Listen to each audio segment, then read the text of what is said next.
すっげえ狭いね。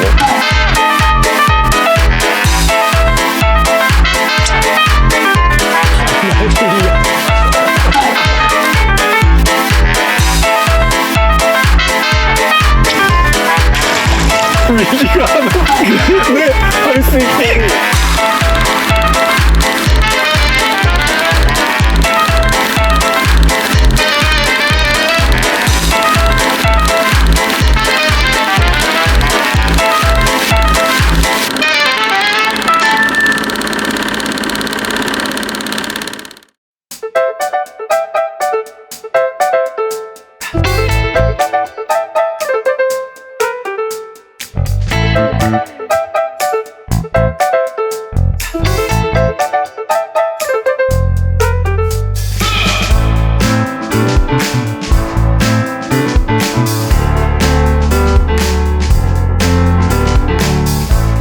最近そのエリアの中でも誘いっていうのが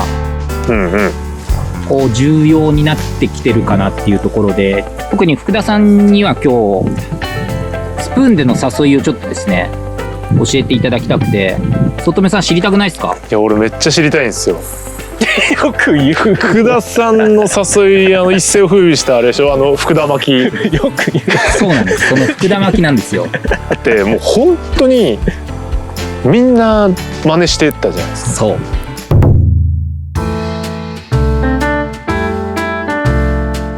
でもやっぱその福田巻きを言語化してほしい。それを僕たちに教えていただきたいんですが。なるほどね。言語化してほしいんです。セッティング的には僕はでもラインは全部フロロそうですよね。だね。全部っていうかその福田巻きっていうかスプーンに関してはフロロが基本。そのプロロじゃなきゃダメな理由ってあるんですか？レンジキープ、基本的なレンジキープをするときにフロロの方が、例えば上目のレンジの場合はナイロンエステル含めてイメージが取れるんだけど、じゃあもっと中層より下の場合のイメージするときに直線的にラインがなるべく直線的にルアーに対してスプーンに対してなった方がイメージがしやすい。そのロッド角度による軌道変化っていうか自分のレンジがどの辺を引いてるかがイメージしやすい。糸の比重でその入水からのこの角度をなくしたい。直線的にしたい。特に軽量スプーンの時は特に、その軽量スプーンのそのレンジの違いで俺めちゃめちゃ痛い目を見てるんですよ。千早川で。千早川でね、大阪でね。本当に同じスプーン投げてたんですよ。そうだね。同じスプーンを隣で投げてて、横の福ちゃんボッコボコつってて、俺本当にトラウマになるぐらい釣れなかったんです。で後でそのセッティング聞いたらやっぱフロロでしたよねみたいな。でも本当針も一緒で、ほぼ一緒でしたもんね。一緒で色合いも一緒。あんなに心に傷を負った試合なかなかないぐらいボコボコにされて。その同じルアー、同じスプーンを使ってたとしてもやっぱりアプローチの違いで差が出たってことなんですか？もう全てだと思います。全て。そのセッティング、タックルセッティングから、でも本当それだけで運命の差が出る。スプーンって結局ほらロッド角度でも姿勢、そのスプーンの視点が変わるわけでしょ。でだからもっと変わるのはやっぱラインのその入水角度によって、特に軽いスプーンの場合はそれが平行にスプーンが向いてるのか上向きになってるのか下向きになってるのかで泳ぎ方が全然違うわけで、だからそれをその自分の操作によってそのルアーの動く違う動きを演出させて誘っていくのが僕の釣り方かな。ちなみにそのいわゆる誘いを出す時といわゆるただ巻きでアプローチする時ってその分岐点ってどういうところで判断するんですか？その分岐点が僕が最近特に思うのが意図的なアクションをちょっと嫌がる場合が多いかなと。そうですね、最近多いですね。何か極端な例えば0から1への動きの違いによって魚が反転して帰ってちゃうことが、それが0本当は1ぐらいのスピードに何か角度なり変わってるけど、魚に意図的な違いを感じさせないようにさりげない立ち振る舞いなんだけど実は誘ってるんだよという方が違和感なく追ってきてくれるっていうイメージはありますよね。でそこにね多分フロロっていうその特性がなんかダイレクトに生きてる気がするんですよ。それは間違いないです。やっぱりエステルとかナイロンだとその表現がちょっとしづらい、そう特にそれはねその人それぞれあると思うけど、僕の中ではちょっとしにくい。自分と違った例えばエステルの伸びのなさっていうのがそこに生きない場合が多い。だからそのさりげなさが演出しにくいかな。キビキビ感出ちゃうんですよね。もちろんそれがいい場合もあるけど、特に僕の演出の仕方だとそれはやっぱりじゃあナイロンのがいいじゃないってなると、ナイロンだとこの浮力によって、浮いちゃう、持ってかれちゃう、イメージよりも浮いちゃうっていうことがで、逆に今度は沈めたい時になかなか思った通り沈んでいかない部分がある。なるほど。じゃあちょっと猫がちょうど来たところで福田さんちょっと一例を見せていただいてよろしいですか？解説しながら釣ってもらえます出たいやちょっと俺見ながら聞くんで今の角度はみたいな感じで聞いていくんで、ちょっと今の結構そのまだ満タンではないんですよ魚が、まだね。でまだすげえあったかいんで昼間20度とかになっちゃってるのをこう繰り返して10度20度をこう繰り返してるような、今年異常にあったかいじゃないですか。だから魚がまだねその落ちきれてないというかばらけきれてない。結構回遊してるんですよ。なるほど。それをどう捕まえるか。それを多分福田巻きはね捕まえてくれるはずなんだ見ましょうそれ見ましょう。福田さんへのハードルを上げるっていうのが俺の仕事だと思ってる一緒にプラしてくれなくなるやつですね。そうです。本当にねひどいんですよ。だからいろんな人に聞かれるんですよ。仲悪いんですかって。そんなことないんですよ。そんなことないけど、ただ一方的に嫌われてるだけ嫌ってはいないよ一緒にプラしてくんない嫌ってるわけじゃない見えなくなっちゃうんですよねだからそうちゃんの釣りのイメージが僕しにくい。悪口です結構何にも福田さんほど複雑なことしてないはずなんですよ。そんなことはないと思うんだけどな。うわ触った。いやこの姿勢なんですよね。その福田巻きザ福田巻きの。いや某雑誌いや某 YouTube でよく見ますよね、この姿勢。で誘いってこうなんかバッて入れたくなるじゃないですか。で福田さんねめちゃめちゃ優しいんですよいやだからでもその優しい変化の後にドンって入ったりするのをこう合わせずに刺すから、多分それが本当に誘発してるんだ。ちなみに今福田さんタックルはラインはフロのあれなんだフロ04フロ04ですね、で VSP フロの04。タックルのロッドパワーはこれ 62ML ですね。 ML だ。の 62ML ブロンズウルフ。ブロンズウルフの 62ML TRZ。必然的に一回今投げて着水して、そうするといくら直線的ってフローが直線的とはいえどやっぱり多少はこうなってるんですね。だから普通に巻いても巻き上げになってるわけですよ、それに引っ張られて。でだんだん巻き上げしてこの直線的になってきたところで今度は姿勢をそこでまっすぐ平行に変えてあげる。じゃあ鳴らさないですね基本。そ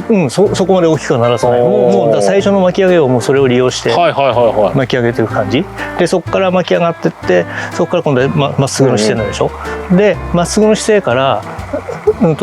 巻き下げにしたければリーディングスピードはゆっくりで落としていけばいいし、平行だったら平行でも間違いなくね平行の動きが一番あれでしょ。魚に対してのアピールっていうのは強いと思うんですよね。そうですね。だからそこにもう魚がそこでついてきてる、巻き上げの状態なのか平行なの状態からついてきてるイメージを取って、そこから今度は下げたり上げたり左右に振って演出していくんだけど、どうやってじゃあその最初の巻き上げになっちゃってる状態じゃないですか、うん、それを利用するじゃないですか、うん、その途中で当たったらじゃあ今日は巻き上げ方向なんだなみたいな。そうはあ、めちゃくちゃ勉強になるですね。大体でも最近の魚特にさ平行巻きで当たる時って意外と当たり小さかったらする、小さかったりするでしょ。そうですね、うん、だからその小さい当たりを大きくする意味で、多少のその軌道変化できっかけを与えた食うきっかけを与える。これ見ました。魚かけても喋るとも変わんないってやばくないですか？そこかよ。なんか後からマイクで吹き替えてるのかと。いや本当ですよね。当ててないですよこれ。これ現場撮りですよ。いやでも今のはそのまだ上がってる最中ぐらいですよね。まして今 1.2 グラムだからなこれな。ああ相当寄り添ってる系ですね。うん、これでもその釣り場の特徴的に言うと奈良山さんってルアーちっちゃくすればするほどピタピタにはめないと釣れないんですよ。大きいルアーの方が騙しが効く。そう。だから奈良山はずっとヘビーウェイトで釣れる釣り場だ、そうだね、釣れる釣り場だっていうのはその見つけさせた方が活性高いやつが効率的に取れる。そうで軽いスプーンで釣れる人は本当にビタビタではめられる人だ。去年の試合とか見ててもハンドグランデの13ではめてる人とか無双してる人とかはもうビタビタで見えてる人。福田さんはノアジュニアの1、2なので今の状況に相当アジャスト。そうさっきね投げててやや見えてたレンジがそこに入れてったって感じ。そうで逆に俺今シルエット小さい方が僕の場合当たりが出てたから、で軽いルアーの方がちょっとした操作でその姿勢もすぐ変わるわけでスプーンの姿勢がねめっちゃ追ってましたもんね。1、2投げよう。乗っかっていくスタイル。乗っかってきてもスピードリーディングスピード全然違うもん。いやいや一緒です。確かにちょっと早い。ちょっと早いとかじゃない。一緒です。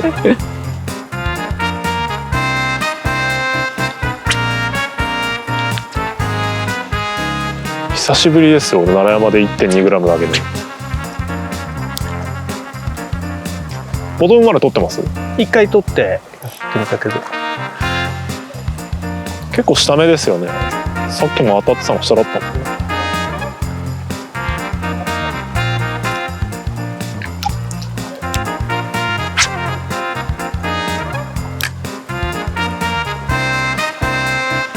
ゆっくり負けてるでしょ。負けてる結構言われるんですよ。ゆっくり負けないんですよねみたいな。ゆっくり負けないと思われてる。負けないわけじゃないからね。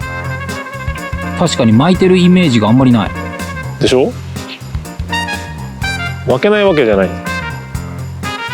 ただ速くなってっちゃう。違うな、ちょっと違うなそれ。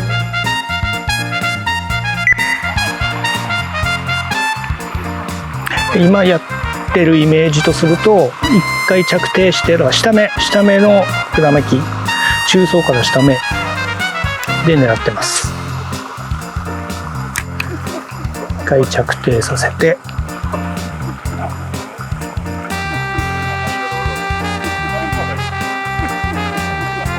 いくらフローといえどもこのキャスト直後だとラインが絶対浮いてる部分があるんでここで普通に巻いてくると自然とこれは巻き上げになってきてるわけなんですよね。でそこからだんだんとラインが馴染んできてそこから少し角度を上げます。でそこから徐々に巻き下げのイメージででもほぼ平行巻きになってると思うんですねこれ。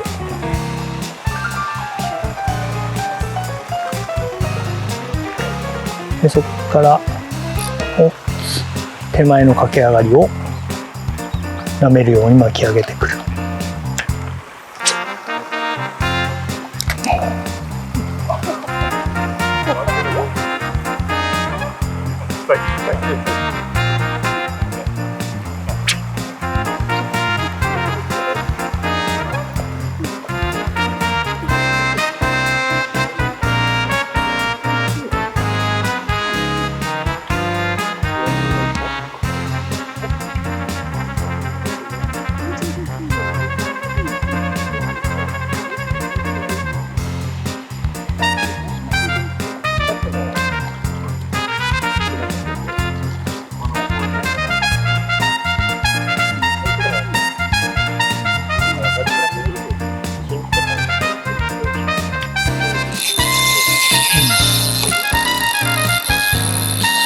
でもちょっとだけ角度、ロッド角度が変わった瞬間にドーンって入ったと思うんだよね。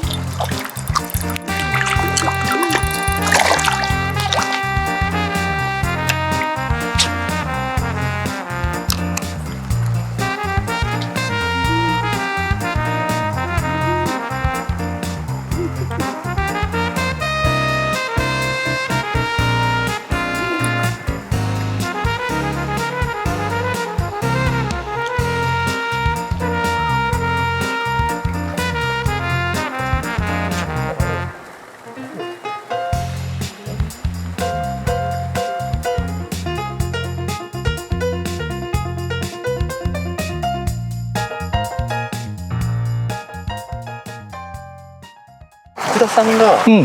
度を変えるタイミングっていうのは、これは自分のもう別に何回転とか決めてるわけじゃなくて、なんだろうね、でも多分3、4回転ぐらいなのか、まあ早い時もあれば長く引っ張る時もあるけど、いずれにしてもそのままでいくと食わないなっていうか、だから僕の場合はずっと魚後ろついてるイメージは常に持ってるんですよ。で普段釣りしててもずっとついてる来てるけど、最終的には U ターンして帰ってっちゃう魚。ところ例えばピックアップしようとした時にスイッチが入ったりする時ってよく目にするじゃない。だからそれを自分でもうその一頭投げた中で演出してるってその状況だから、極端に今ピックアップを例えちゃうと極端なアクションになっちゃうけど、そうではなくて一定ではなくて徐々にスピードが上がっていったり、あとは、スピードが遅くなるというのは僕の中ではないんだけれども、逆に遅くなるというよりは巻き下げなのか、ゆっくりめでも角度がちょっとルアーの視線が変わるとか、一定ではない何かほんのちょっとの姿勢変化だったり、レンジの変化だったりで、そこでスイッチを入れて口を使わせるというイメージ、帰ってきた帰ってきた。だから飽きさせない感じ。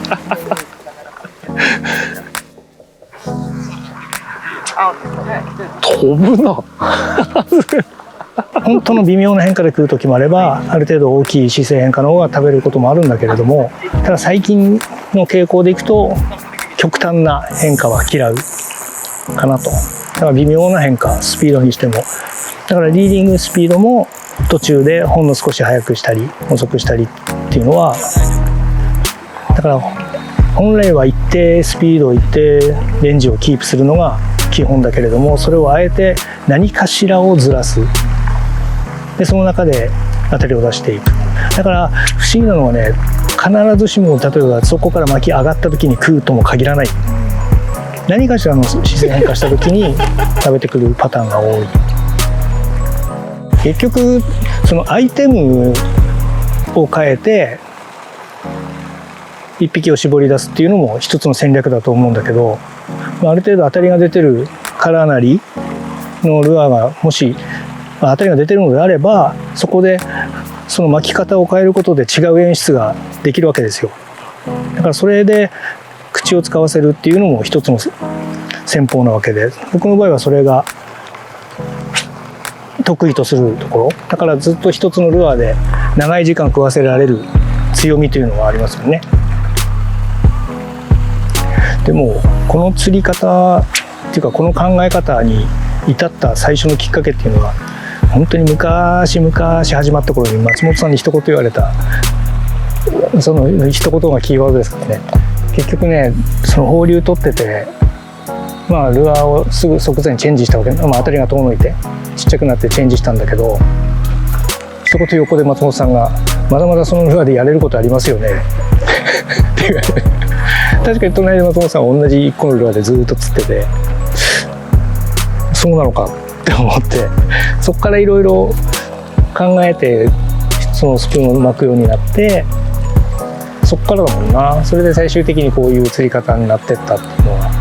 いかにその一つのルアーでそのポテンシャルを引き出すかっていう、さまざまなポテンシャルを引き出すっていうのを考えるようになったのはそれがきっかけですもんね。